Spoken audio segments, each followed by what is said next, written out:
Good afternoon. Thanks for tuning in. My name is Gladden Pappin, and I'm the Deputy Editor of American Affairs, as well as Assistant Professor of Politics at the University of Dallas.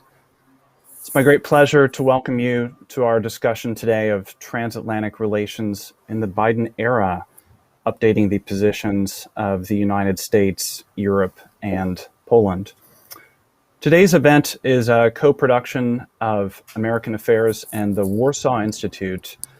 American Affairs is a quarterly journal of public policy and political thought, founded in 2017 by Julius Krein, the editor, and myself.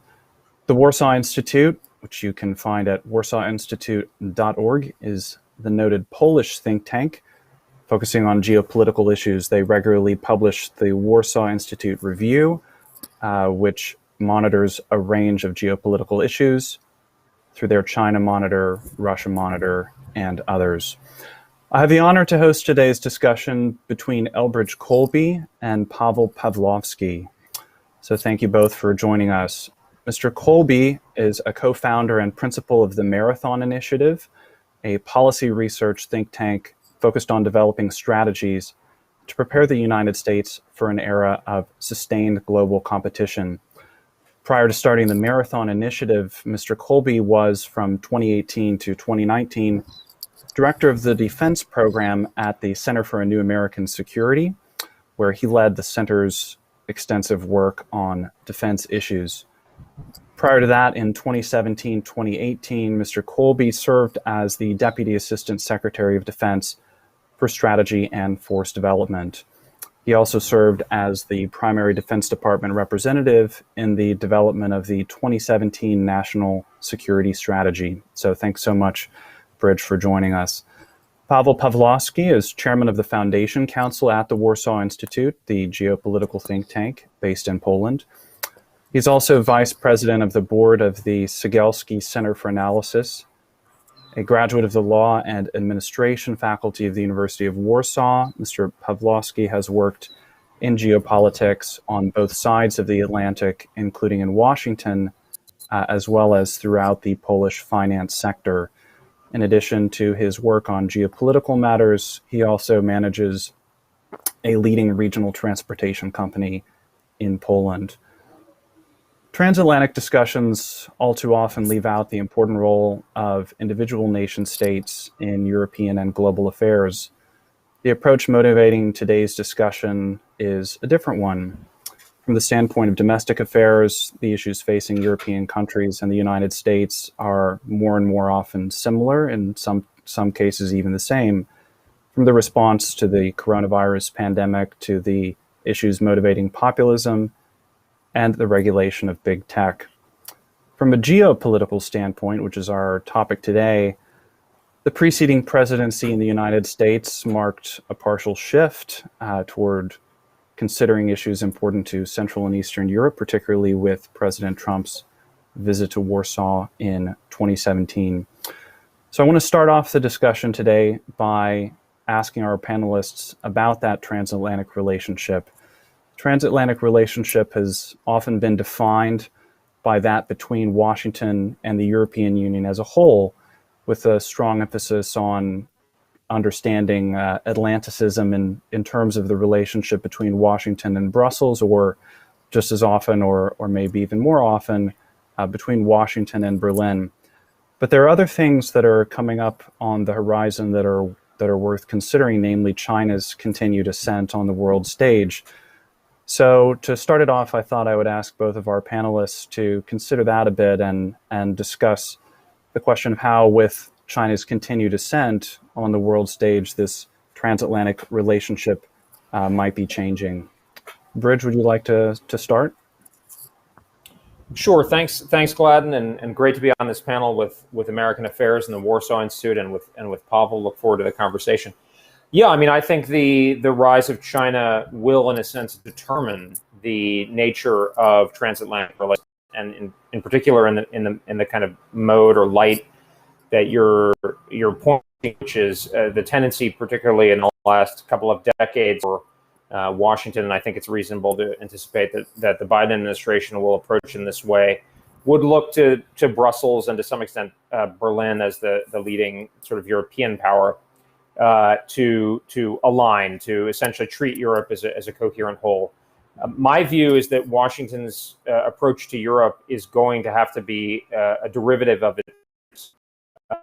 Europe's role towards and posture towards China. I mean, to step back a second, for the world and certainly for the United States, China is the overwhelming challenge and must be the overwhelming priority, and particularly China and Asia. And that's a military reality. It's a political and economic reality.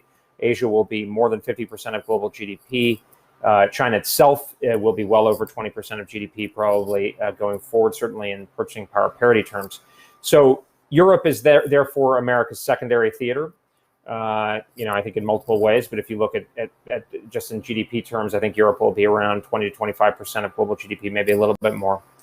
But necessarily, Washington will have to offload some burdens and economize its efforts. Doesn't mean a withdrawal, to the contrary, but it does mean a more economical approach than either has been the case in the past before President Trump, and in some ways before President Obama. And actually, I think contrary to the way the Biden administration seems to be approaching it, we can talk about that more. But I think the bottom line here is that Washington's priority is going to be on Asia. And so if the European Union broadly aligns, or Europe as a whole broadly aligns with this effort, and this doesn't mean just doing whatever the United States does, then there's a deal to be had, I think, which is in exchange for the U.S. treating kind of Europe as a more coherent whole, then Europe will generate scale in terms of trade, economics, and international political influence with not only the United States but other key members of, say, the Quad, such as Japan, India, Australia, that oppose Chinese aspirations for hegemony over Asia. And in that case, even though we might have interests in dealing much more with bilaterally, I think our tendency will be to work with Europe, since it will be more coherent, and that will be a kind of reasonable deal. If, on the other hand, Europe equivocates or pursues what President Macron has sort of signaled and others, something like a third pole, which inherently is very clearly an attempt to distance from the United States and sort of equivocate or equilibrate between the United States and China, then I think the United States will, just as a geopolitical matter, really need to look more to the coalitions within Europe. And we'll see who that might be. But I think, in any case, the U.S.-Polish relationship will be strong. I mean, even in the first category, I think the U.S. will not just sign over its policy, obviously, to Brussels. But I think in the second category, we will look more towards a kind of autonomous or independent policy positions from the independent European states or coalitions among them. And I think, candidly, early signs are a bit sobering. I think people maybe are overstating a little bit the comprehensive agreement on investment that the European Union, Germany, France seem to have made with China, but it's certainly significant. And then I think there was just a report this morning, goals on artificial intelligence, which is kind of touted as an area for real transatlantic cooperation. And, President Macron was pretty skeptical about deep collaboration with the United States at the Munich Security Conference. Chancellor Merkel was tepid, maybe a little bit more than tepid, but not exactly jumping in with both feet. So I think, realistically, we'll probably end up somewhere in between at this rate. But that's a lot of this is going to be in Europe's hands. Bridge, just one quick follow-up before we, and then I'll ask Paweł to intervene on the same subject. How do you think the Biden administration views its relationship to Europe in this context? Do you think it understands the way that relationship has to be calibrated with respect to China, or does it view those as two separate fields? How closely tuned in on that strategy do you think it is? I mean, I think the Biden administration and certainly President Biden himself, based on his speech at Munich, they really very deeply believe in the transatlantic relationship, and particularly alignment among democracies. And I sort of think of it as like a global approach to alliance management, that they are really,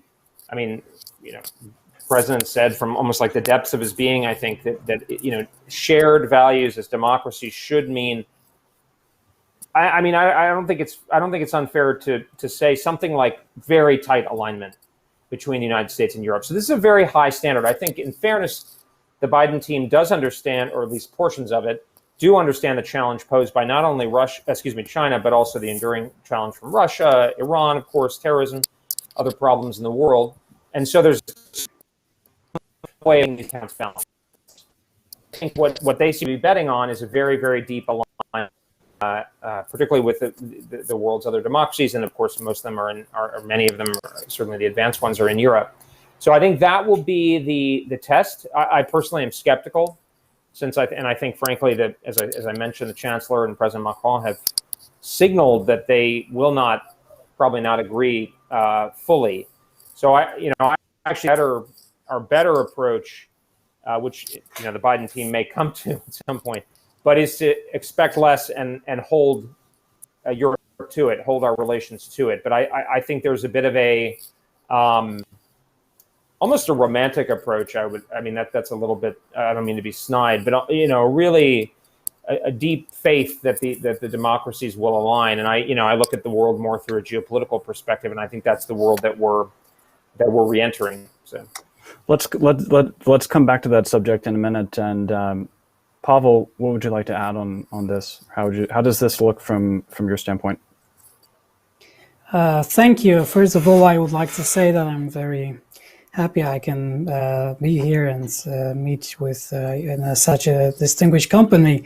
Well, I believe that the transatlantic relations are essential to the strategic picture of the globe, and we had wonderful examples in the past when that Western alliance led to the victory over in First World War II and Second World War II over the Nazi Germany.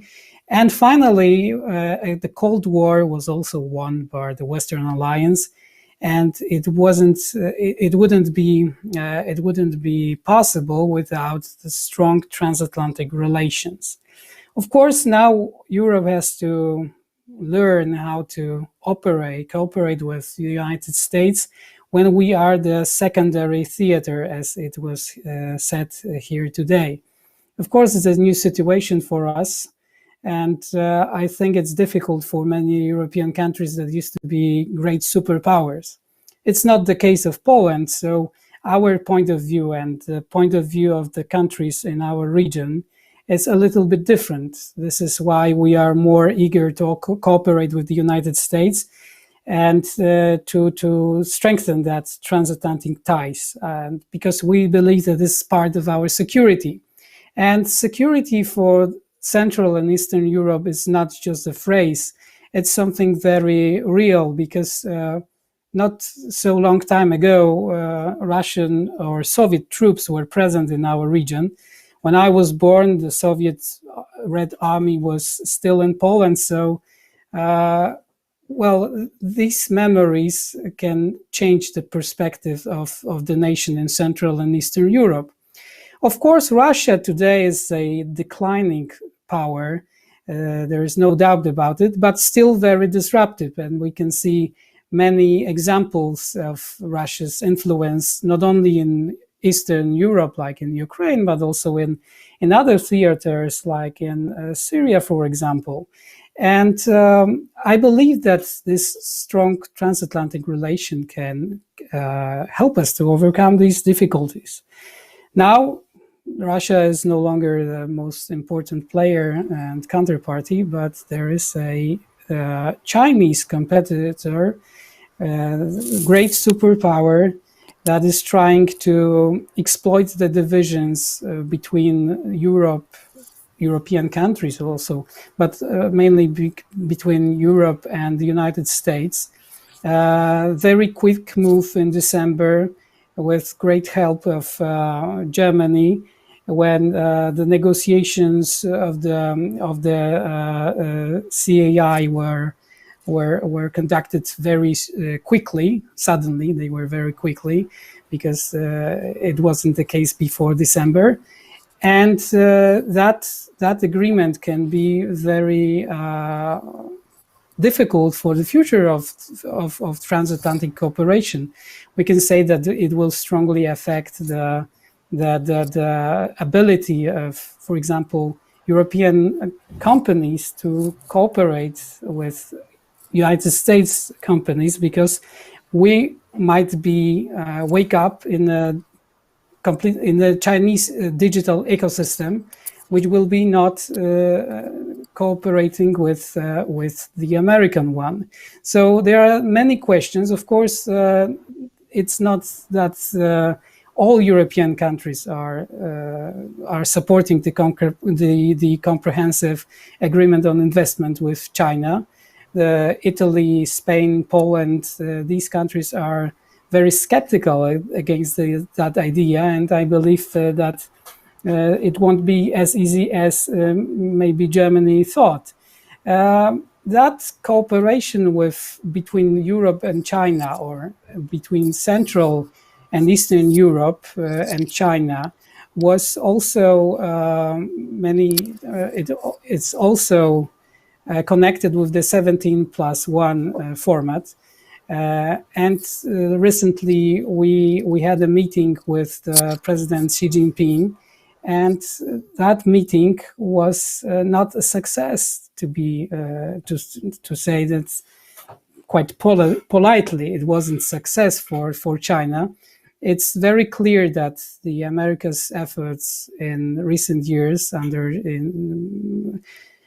introduced by the Trump administration, were quite successful, when we see that many European countries were not interested to participate in that meeting on a level that Chinese leader would require.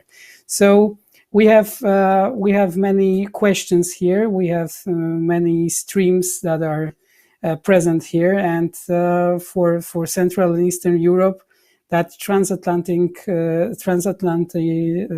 cooperation is also a case of the Nord Stream 2 pipeline. We were expecting firm actions from the United States that would say that it's not a good idea for Germany to participate in that project that will strongly affect countries that are transit countries for gas connections in Europe. And for now, I see only sanctions that are covering Russian entities, and I think it's not enough to stop the project. That is particularly important for Russia and Germany, and it's a great concern for the security of Baltic states and of Poland too. So we'll see how the transatlantic cooperation will work in reality. I mean, I have a feeling that we had a lot of expectations and they were quite inflated. And now we're coming back to the reality, even though in Munich we had some kind of a romance. We'll see what will be the reality. Bridge, any comments on that?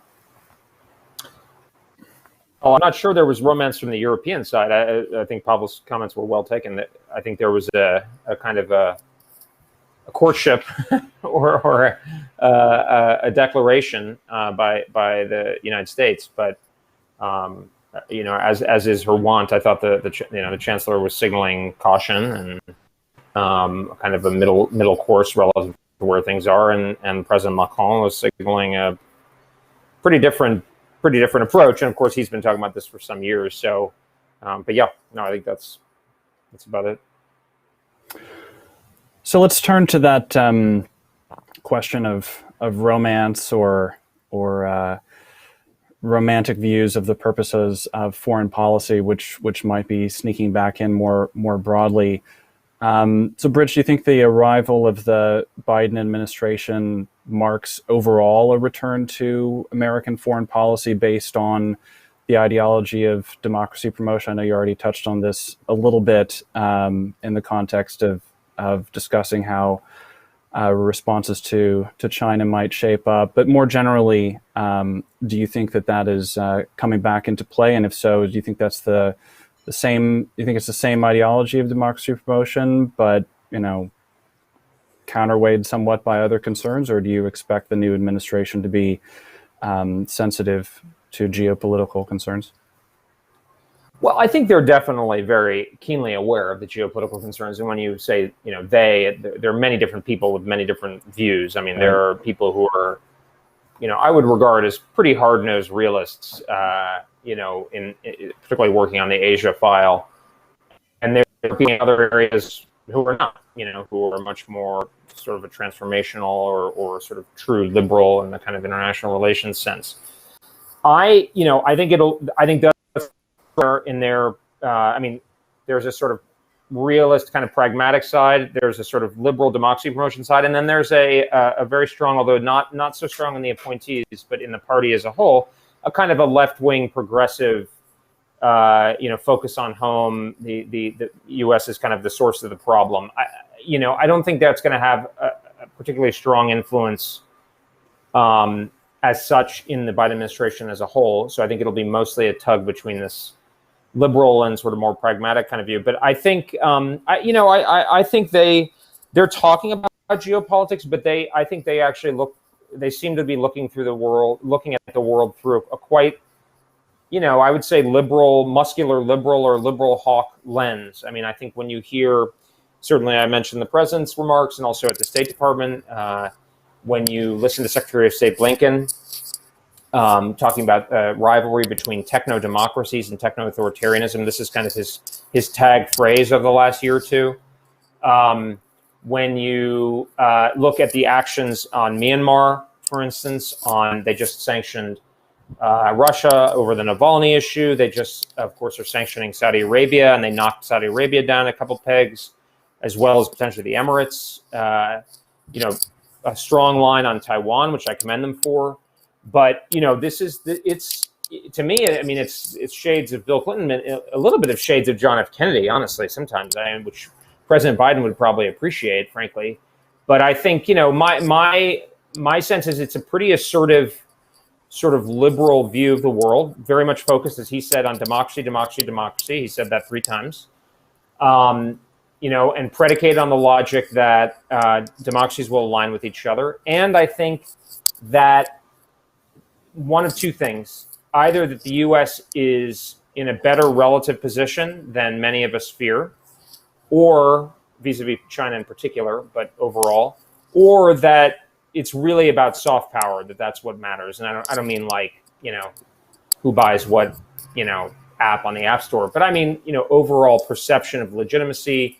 And that's where I think in their heads, I think Jake Sullivan, the security advisor, said that the number one priority, I think he said at USIP, the number one priority for the administration would be domestic renewal, because that is critical for national security.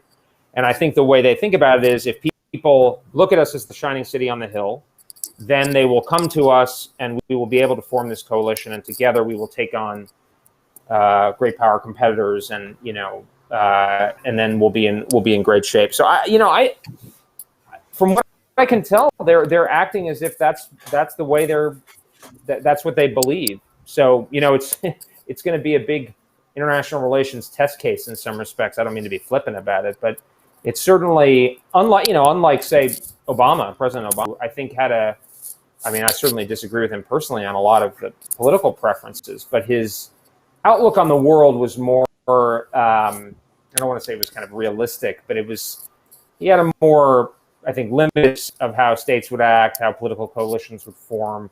I don't think Obama had a romantic rhetorical style, but in his actual behavior, I don't think he had that political romanticism, certainly internationally. When Jake Sullivan talks about domestic renewal, what do you think that means for him? Because there's a sense in which a strong economy and strong industrial domestic renewal could actually form the basis of foreign policy alliances, just as it does for China, which has become a huge economic powerhouse in its region. I sense that's not quite what he means by it. At least I'm not sure. So I was wondering if you could elaborate on that just a little bit. Well, I think on the economic side, I think Sullivan does mean that, but it wasn't. I don't think it was the first couple of things he mentioned. I can't remember. And I give him credit. He's been thinking a lot about this and the economic renewal. In fact, my understanding is he's paid some attention to American affairs. So he's caught into that, and I think that is the basis for bipartisan work in the United States and international coalitions, for instance, over securing supply chains, reshoring certain things that we don't want to be exposed to. But I think from what we can tell from the Biden administration, this also has to do with alleged systematic racism, inequality, deep faults in the American polity that are much more contentious politically within the United States. But I think that seems to be a pretty important part of their kind of strategy, if you will, for how this is going to play out. Mr. Pawłowski, anything you'd like to add on that? Or how do those look from a Polish standpoint? Well, I'm afraid that it might be only the rhetoric, and we won't be as good as it's only said. But we hope that democracy will be important for Biden administration, and opposing the authoritarian state and supporting democratic oppositions in countries like Belarus. But on the other hand, I'm worried if we understand democracy in the same way, because last year's events in the United States, huge protests and left-wing radicals that are opposing the principles that were at the foundation of the United States.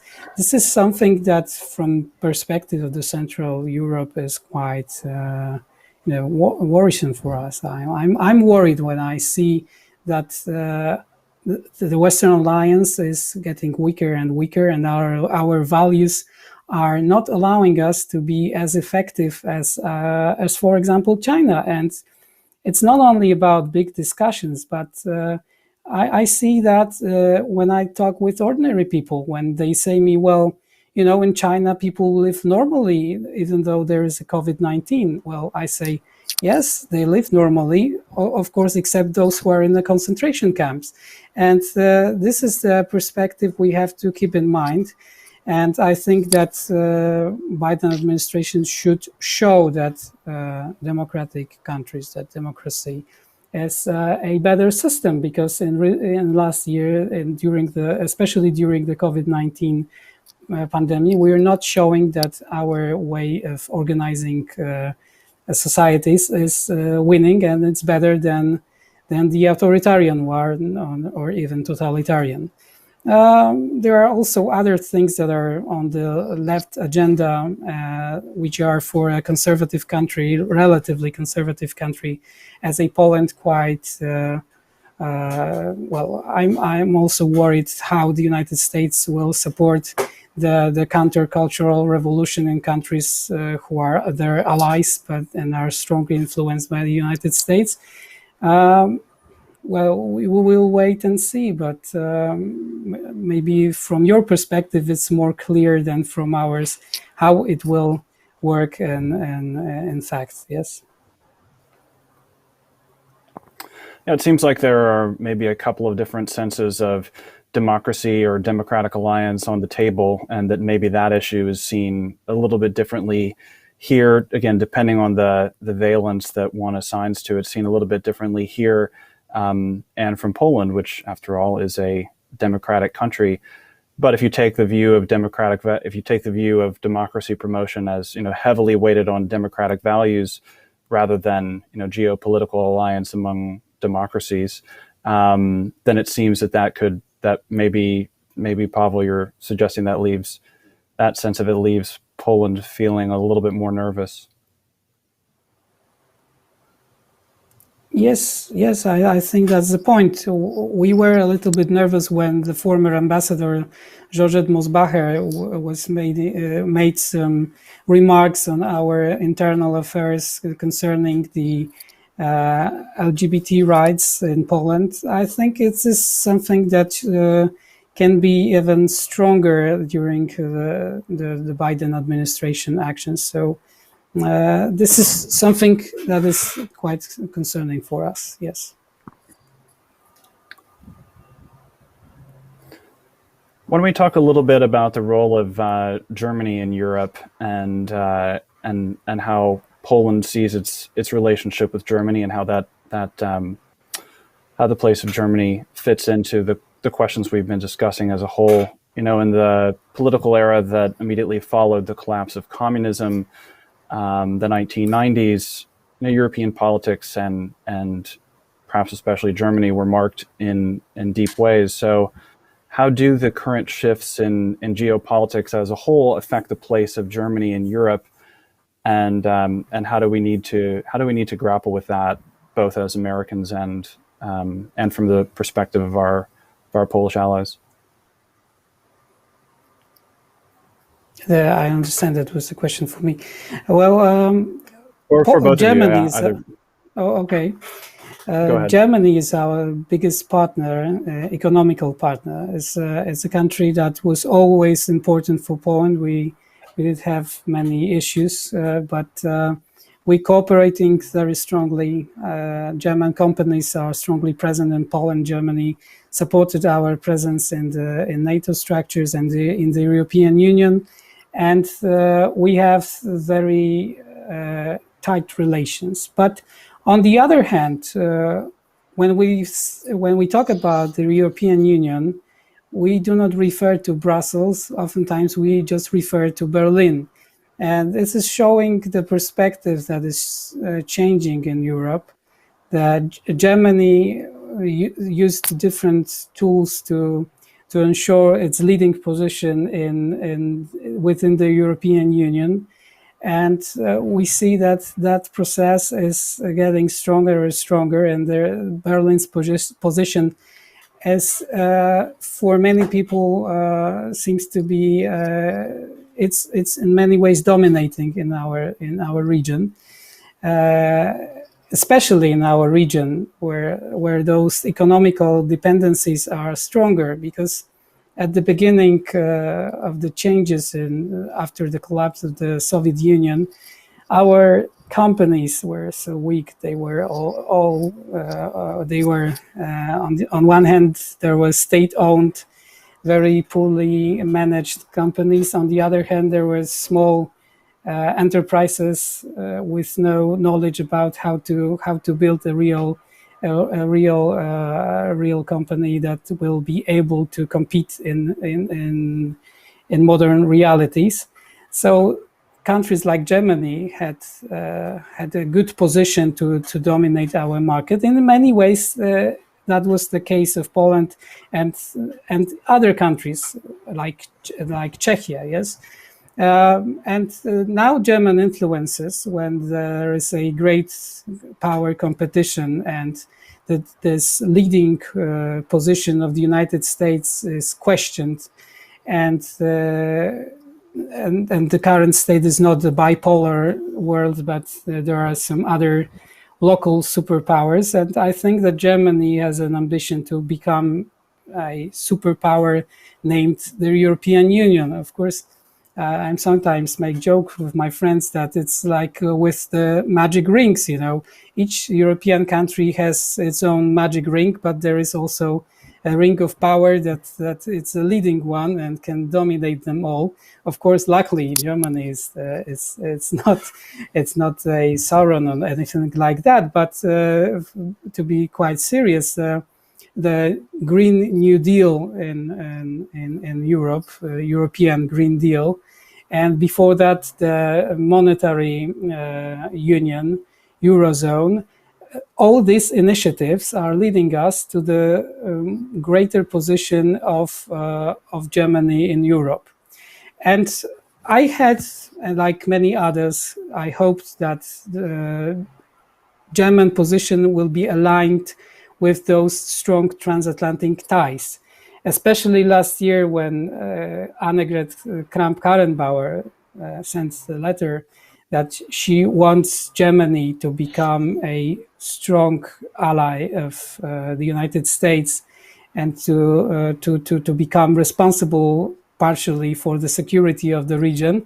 that it occurred that address wasn't supported by all political powers that are in charge of Germany, that it was only a part of the coalition CDU and CSU, and the SPD is entirely not supporting that point of view.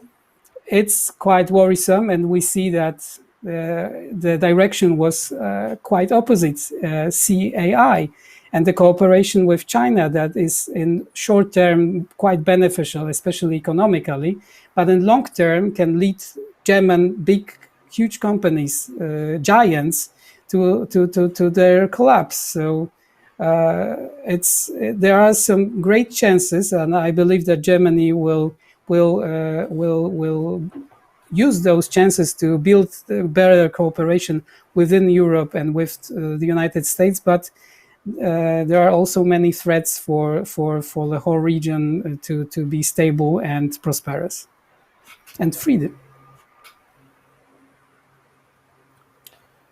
Yeah, I mean, one point I'd just like to make, just apropos of the last conversation, but I think it's relevant here too, is I think, my view is that we need to look at our foreign policy much more clearly through a geopolitical lens. I mean, I have my strong views about what the direction American society should go. I know you do too, Gladden. My view is the purpose of American foreign policy is to enable us to be able to work out our problems on our own terms, largely, and generate a sufficient broadly distributed prosperity so that, that's sort of the promise of American life. There's obviously a strong material element, but, so kind of realist temperament or predilection. But more importantly, I think it's necessary. I mean, we lived through a generation in which the United States was unchallenged in power terms in a kind of quasi-unipolar world or unipolar world. And in that world, I mean, we embarked on a lot of, ideological campaigns from both Republicans and Democrats in various different ways. And I think those didn't work and are unlikely to be successful strategies for the goals I mentioned for American foreign policy. So, my thought to Pawłow's point, I mean, without getting into the specifics of given policies, is I don't think the United States should be advancing an ideological agenda in and of itself as a prime goal of its foreign policy, whatever that ideological goal may be. It's important for us to support Republican government, broadly speaking, and just certainly in our own country to ensure its job. That's not what will lead to success for the American people. So my referring to the Biden administration is more to say that I don't think this is going to work. That I think it's based on I disagree with Jake Sullivan and Tony Blinken's preferences, no doubt, but more to the point here, and it's in a conversation that's about geopolitics, I don't think what they're saying is going to work. I don't think states will align together purely based on democracy to a sufficient degree to do what we need to do, which is sustain favorable regional balances of power in the key regions of the world, above all Asia, but also Europe. It's just, and I think as Paweł pointed out in the Germany case, they're kind of demonstrating the point. I mean, the Germans have a rhetorical style that is very, very liberal in the kind of international relations sense. I mean, rules-based international order, multilateralism, peace diplomacy, these kinds of things. But in practice, Germany is actually quite pretty realpolitik in its pursuit of its. I think Paweł mentioned agglomerating power and influence within the Eurozone, or the European Union in general, but certainly within the Eurozone. How deliberate that was, I'm sure others would be better positioned to say. But when you look at from where things were to where things have come, I mean, the introduction of the euro has worked out to the benefit. Europe is largely concentrated around Germany as in political economy terms. And Germany continues to spend quite little on defense, kind of putting burdens on others, particularly the United States and to some extent Poland. And then when given the chance to align pretty clearly with the United States over China with the CAI, including with an incoming Biden administration that had really made a very serious outreach to them, Chancellor Merkel chose to go in a different direction. And we'll see how that works out in practice. But I think I've kind of gone through the stage of grief a little bit, but I'm sort of unemotional about it at this point. I think we need to recognize that Germany is more likely to pursue a more narrowly scoped set of interests that are largely related to Europe and its immediate area. I agreed with AKK's speech, and even that, which was mostly about taking care, it was not about a Cold War with China, it was about contributing more to defense of NATO territory, addressing regional contingencies, for instance, in North Africa. And even that has struggled to get traction, as Paweł pointed out. So I think, to me, with Germany, Americans need to understand what it is that Germany really wants, not what Germany necessarily says it wants, but what it actually wants, which is going to be primarily, I think, a lot of commercial interest, a lot about Europe, and more kind of Europe-focused interest. And again, I'm not saying this is bad. I actually think this is perfectly natural. It's just it's misaligned a little bit with the kind of things you hear in these big conferences. And so I think, we have to work with Berlin closely, and we share a very strong alliance in many respects with Berlin, but it's also got elements of significant difficulty, if not elements of certainly a difficult dynamic. And that means that we need to work with Poland. Obviously, we do share, democracy and other values, but I'm always a bit, I sort of raise an eyebrow about descriptions of the Transatlantic Alliance as being based on values, because I think, frankly, anybody can see there are profound differences in values within the United States. And of course, we do share, democratic forms of government, but, Europeans, particularly Western Europeans, have very different issues on a lot of things than large numbers of Americans. So I think if we root our transatlantic understanding too much on values, it's kind of a shifting sand. It's not clear what exactly it's rooted on. I think it's an important component, but to me, it's more of a glue that exists to sort of harden and cohere something that exists more for geopolitical purposes. And I do think those geopolitical purposes are there. And I think the U.S.-Poland relationship is actually founded on very firm ground politically, because the U.S. always, as the external superpower, essentially, and I would describe China as a superpower as well, but it's always has a natural alignment with second tier in power terms. I don't mean normatively, of course, but second class power terms, states that are afraid of being dominated. And so that's a natural alignment, certainly with Poland, the United Kingdom, to some extent Italy potentially over time. And frankly, sometime it may become more natural with France, depending upon the future. And Gladden knows much more about France than I do, I think. But depending on the political evolution in France, we'll see if Germany becomes as dominant as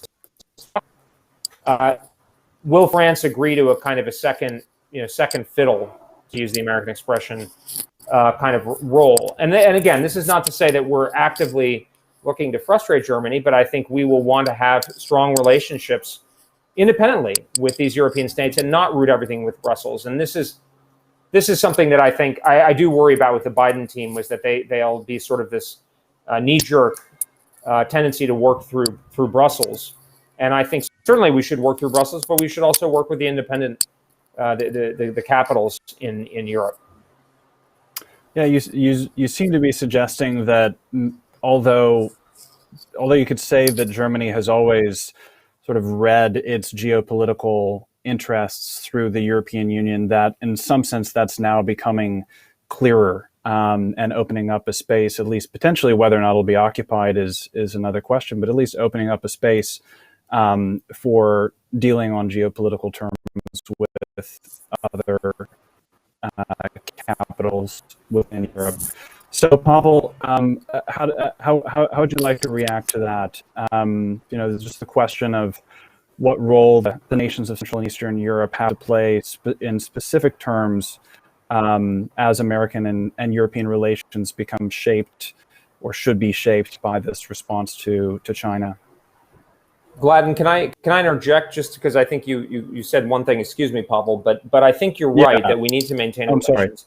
But I think our position towards Europe should not be inherently oppositional or trying to detract from it. I think this is how we treat Europe will primarily be based on how deep the alignment and meaningful the alignment between Europe and the United States and Japan and India relative to the China challenge will be. So the relatively little military contributions in Asia, but in terms of generating economic scale that, consistent with the kinds of issues you guys have been raising in American affairs, technology standards, et cetera, to be able to generate the scale to offset China, which on its own is going to have 1.4 billion people in its internal market, not to mention whatever coalition it begins to assemble through a combination of inducements and fear. So if Brussels, and with Berlin being a leading power in Europe, if Brussels and Berlin are willing to meaningfully align in a realistic, I think President Biden is setting a realistic standard, but it's more than what Chancellor Merkel is setting. That's where that conversation should be. But if Berlin is willing to do that and Brussels are willing to do that, and also take up more responsibility in Europe, for instance, militarily through defense spending, then I think we should take a much more favorable position towards Europe. Doesn't mean that we cut off contact, of course, with national capitals, but it means I think we would lean much less on that kind of effort. Sorry to interrupt, but I just wanted to clarify that point. No, thanks so much. Paweł. Excuse me, I had some problems with my connection, so I didn't hear your last question. I'm sorry. Oh, I'm sorry. I was asking the question: as American and European relations become shaped by the response to China, from your standpoint, what specific role do the nations of Central and Eastern Europe have to play? Well, I believe that China is showing great interest in the region of Central and Eastern Europe. It's also because of the reason. It's one of the reasons is because we are at the gate of Europe, and all those infrastructure projects that are particularly important for China, like Road and Belt Initiative, have to cover Central and Eastern Europe, and we can see different approaches in different countries. For example, Hungary is showing that for Hungary, China is a great important partner, and they will use, for example, Chinese vaccine to fight COVID-19. They are strongly involved in all those infrastructure projects that are supporting Chinese Belt and Road Initiative. And this is why this 17+1 format was created by China. And we can see that it's not working properly, that there are some other projects, especially we can say that the Free Seas initiative that was initiated by Poland and Croatia with great support of the United States. We remember Donald Trump's visit in Warsaw in 2017, and when he took part in the meeting of the Three Seas initiative. And it's important because that initiative is setting a different approach for especially infrastructure projects, digital projects or transportation infrastructure. And of course, it's also about energy. It all started with energy, with LNG from the United States, and how it can change the view for Central Europe in terms of energy and independence from Russian sources.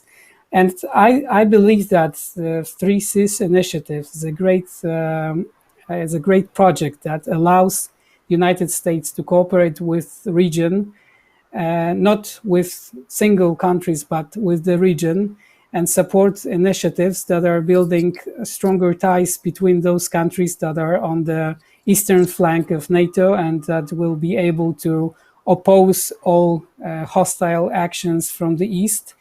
Of course, those actions are led mainly by Russia, but we can see that those connections between Russia and China are quite strong. So I believe that this is something that is affecting the policy in region, and it's also thanks to the United States involvement that was particularly seen by personal involvement of Donald Trump in 2017. And a direct investment commitment from Secretary of State Pompeo, as I recall. That's right. That's right. $1 billion. That was the declaration. There are some. We don't see that this money for now, but the countries of the Free Seas initiatives are participating in the Free Seas Investment Fund. That is a commercial initiative to fund those projects. Of course, it's that fund. Its goal is to have 3 to 5 billion euros for those investment and infrastructure for infrastructure projects in our region, and the needs are 600 billion euros. So it's very hard to cover the needs of the region, and it can only be partial answer for the cooperation in our region. But we have other means, for example, European instruments that are supporting our development, and I believe that we can use those different measures for different needs to reach the goals we set. So we've got some questions coming in. You can submit a question on the YouTube channel, just in the comment box. And Noah asks for the panelists to speak about Brexit and its effects on the internal dynamics within the EU, and whether it makes, in your view, deeper union more plausible or presages further departures, and what it means for the United States.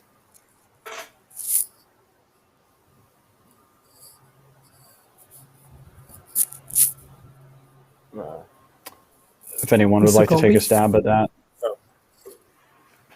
Yeah, I mean, I think obviously Brexit from the U.S. perspective is a sort of a reality. So I think we just deal in, and in terms of whether it presages more. I mean, frankly, more cohesion and more exits might go together, since it might force a choice on some countries. But I think Brexit is probably only one of the facets of what's going on in the terms of further European unification. But I don't have a super strong view in terms of the empirical, the likelihood of what's going to happen. But I will say that I think from the U.S. perspective, further European, if it's aligned with us vis-a-vis, broadly speaking, again, not slavishly or anything, but like broadly aligned with us vis-a-vis the primary challenge, which is China. But if it's not, then it's not really in our interests. And I think that's how we need to look at it. Well, Paweł. from Polish perspective, of course, Brexit was not a good news. In many ways, Great Britain was our partner within the European Union in those debates about sovereignty of the member states in the European Union. So it was not a good event for us, but we tried to build some success on that and to invite companies that were in London City and in other places to settle in Poland. That's the case of JP Morgan, for example. And well, we will try. That's the reality, as it was said, and we have to live as it is. Another question from the audience. To what degree will President Biden maintain or strengthen the global perception of the United States as a mediator, especially in regard to ambitious nations such as the Russian Federation or Iran or China? Will America, in other words, return to some kind of mediating role? It doesn't seem like they're presenting themselves as mediator as much as kind of more of like a JFK, standard bearer for global democracy, kind of global, the Secretary of State talks about a world contest between techno-authoritarians and techno-democracies. So I don't think they're going to be against mediation, but I don't think that's how they're presenting themselves particularly, or how they envision themselves. Yes, I fully agree, and I think that the last events in Syria and the missile strikes were part of that strong image that it's not kind of a mediator, but a United States that is acting against hostile countries, not in the character of mediator. I read there was a press story, I think today, which, bore the distinct fingerprints of having been appropriately messaged by people within the administration, but it said that Biden is trying to place himself between Obama and Trump. I mean, I don't know if that's how they would want to be framed, but that probably is the self-image, at least. I mean, that implies something about maybe the long-term effects of the Trump administration approach to foreign policy that will, in spite of the current administration's attempt to kind of project a return to the status quo ante, that will somehow remains. That description implies that the Trump administration's approach remains like a kind of focal point. What do you think about that? Or at least has some permanent effects in our positioning. I think it does, for sure. I mean, I think obviously things like the shift towards the competition with China, a more confrontational approach to China is going to be enduring. I mean, partially because the Biden administration has endorsed large swaths of it. But I also think things that a lot of people are decrying. There was an article in Foreign Affairs about how people can't unsee the Trump administration in terms of its relationship with allies. And my thinking is, in a lot of respects, that's good. And it's actually good for our alliances because we can't go back to the days in which, I mean, sometimes I worry that some people want to try to, or, they're trying to, but I think we can't go back to a point where the Germans are spending 2% of GDP or 1.3 on defense, or the Japanese are spending 1%, or where the United States is engaged in these forever wars in the Middle East with no discernible endpoint, and sort of multi-theater maximalist strategy, high aims.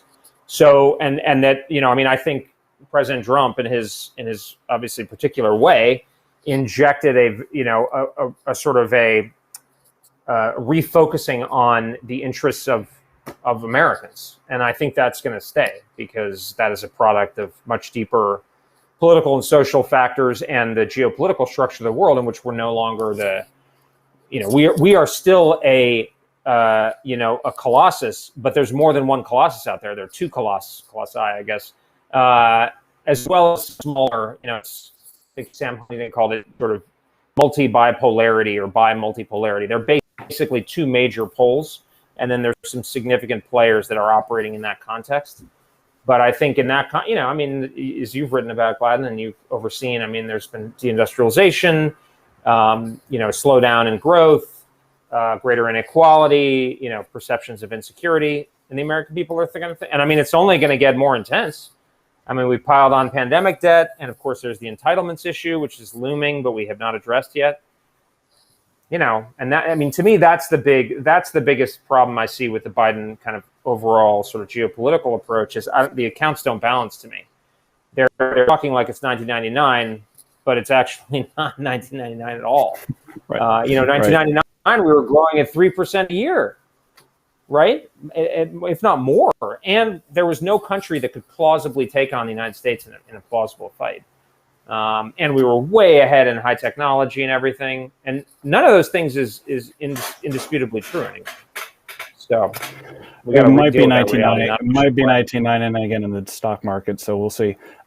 Last comments just before we close, Paweł. Well, I thought about that. We'll finish up. I wanted to refer to that image between in the middle between Trump and Obama, and many similarities that we can see. I was astonished maybe not astonished, but it surprised me that that rhetoric that Biden's used, that he wants the American foreign policy to serve the interests of the American working families.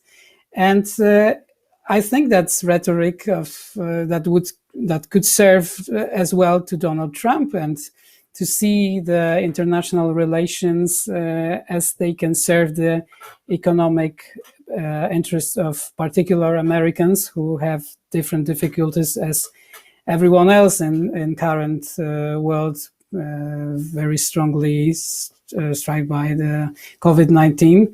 And that phrase was quite interesting for me, the interest of American working families, that this is the main goal for the American foreign policy. That's the perspective that I didn't expect it.